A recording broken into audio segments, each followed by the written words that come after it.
A lockable metal cabinet is great for storing hazardous chemicals or keeping eyes off your valuable tools. These flat-pack cabinets are easy to assemble. Here's a simple guide. The SCA metal tall cabinet stands just under 1.7 metres high when assembled.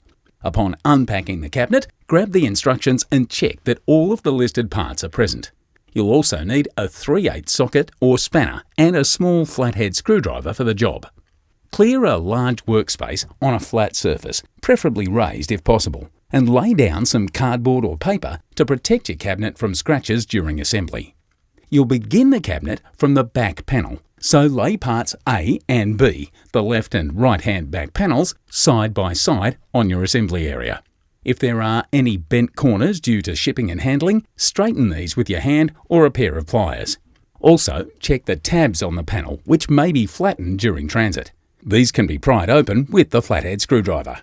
Pull the right-hand piece over the left-hand piece and slot the tabs into the square holes. Next, it's time for the side panels. To determine left from right, place the panel with the tabs against the back of the cabinet, with the tabs pointing down. The end with the 2 round holes is the bottom, and the end with the 1 round and 1 square hole is the top. If this is not the case, switch them around. To attach the sides, slightly lift the back and slip the side underneath. Line up and lock the tabs into the square hole just as in the previous step. Use a screw and nut at the bottom of these panels to fasten them in place. The top piece of your cabinet is identified by 2 tabs, where the bottom has only screw holes.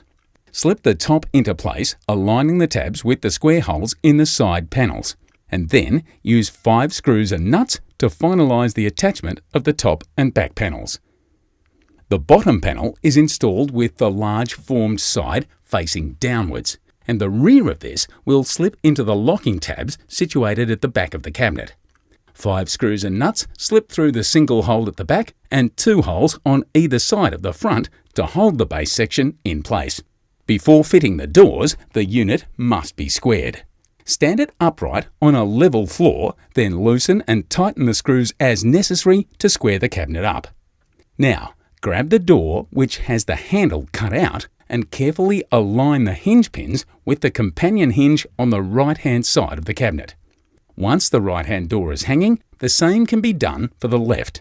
The handle simply presses into the cutout, but do ensure that it's inserted with the lock facing downwards and the cam towards the door opening.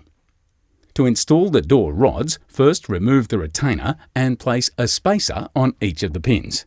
Take one of the door rods and locate the end without the hole in the bottom of the door. Do the same for the top rod and make sure that the offset bend faces the door on both.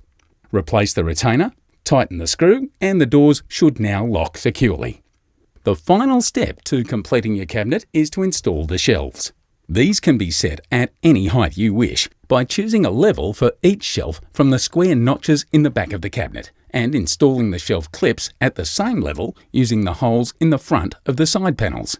Simply position the shelf into the square notches first and place the front of the shelf into the clips. With your new metal cabinet installed and equipment safely stored inside, you're one step closer to a totally organised workspace.